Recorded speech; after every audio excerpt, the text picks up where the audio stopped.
Good afternoon, everyone, and welcome to this midday update on the Pope Francis visit. But first, we go live to Father Luis Rivero, who is studying at the Catholic University of America. What is the mood like down there where you are in D.C. With the papal visit? Well, for the last week, there's been undergoing a lot of preparation for the papal visit. The mood overall is very exciting.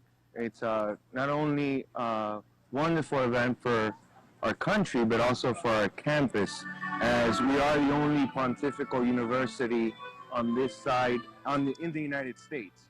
So it's a wonderful opportunity to have the Pope here. And not only is he going to be here on U.S. territory, but also he's going to be canonizing one who is responsible for all the missions down in California, who will soon be St. Junipero Serra. There should be around 25,000 people who will be sitting in the seats behind you, if I'm not mistaken. That is correct. There was 25,000 tickets distributed, including the concelebrants, but we're also expecting another 25,000 that don't have tickets, and they've set up 2 jumbotrons outside of the campus so that all those people who wish to come and watch the Holy Father through the jumbotron may do so.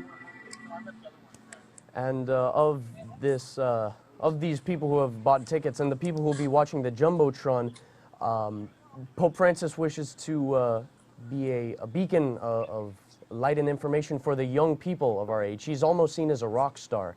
How would you say that the young people of Washington, D.C. will take this visit? How do you think this will impact them?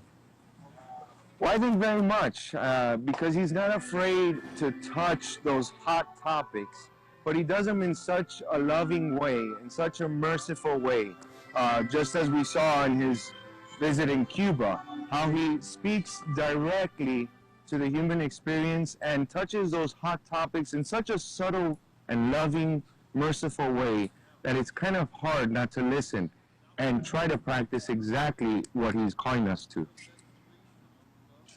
That's true. And of these hot topics, what do you think the Pope will be discussing to Congress? Well, I think one of the main issues is immigration.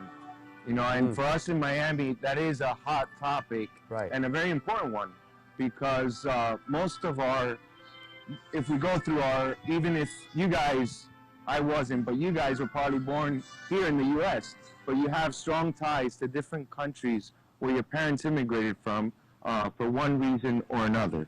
Some because of the political issues, some because of just simply seeking a better life.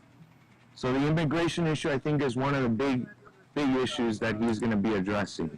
Well, I'm sure that can affect us all.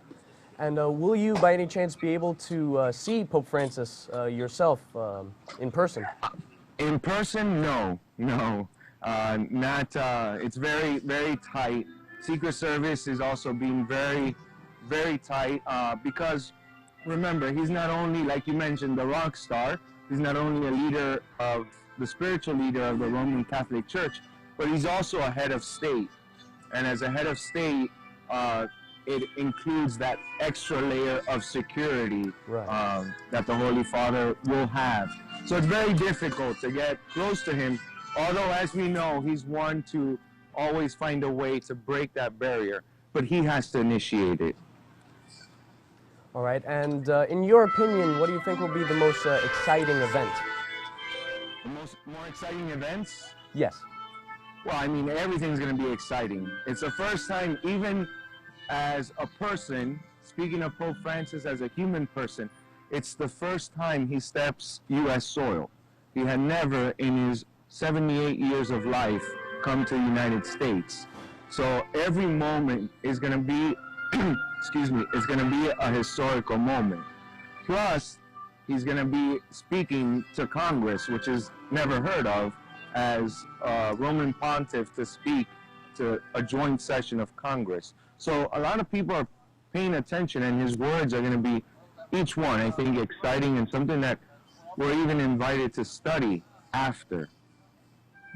Well, this is definitely history in the making, and I'm very happy that we could all share in this. Once again, Father, thank you very much for joining us and speaking to us about the papal visit. We appreciate it greatly. Thank you. Pope Francis wrapped up his Cuba visit today. The Pontiff held Mass from the island's religious center, the Shrine of Our Lady of Charity. He then met with families at a mission before departing for Washington and his trip to the U.S. as Pontiff. He's set to address the U.S. Congress on Thursday. Pope Francis arrived in Cuba Saturday and encouraged the island to open itself to the world. As Pope Francis visits the United States for the first time, a new CNN/CRC poll sheds light on how Americans view him and the Church. The poll found 63% of Americans view Pope Francis favorably, 13% have an unfavorable view, and 24% are unsure. Among Catholics in America, 74% view the Pope favorably, and 88% view the Catholic Church as the whole favorably. Meanwhile, nearly half of Americans and 78% of Catholics said they were looking forward to the Pope's visit. The telephone poll was conducted among a random national sample of more than 1,000 adults. When the Pope arrives to the nation's capital, the Pontiff will also visit Philadelphia and New York City. While he's in New York, he will stay at his hometown in East 72nd Street. That concludes our afternoon update. Thank you for watching. I'm Stephen Calles.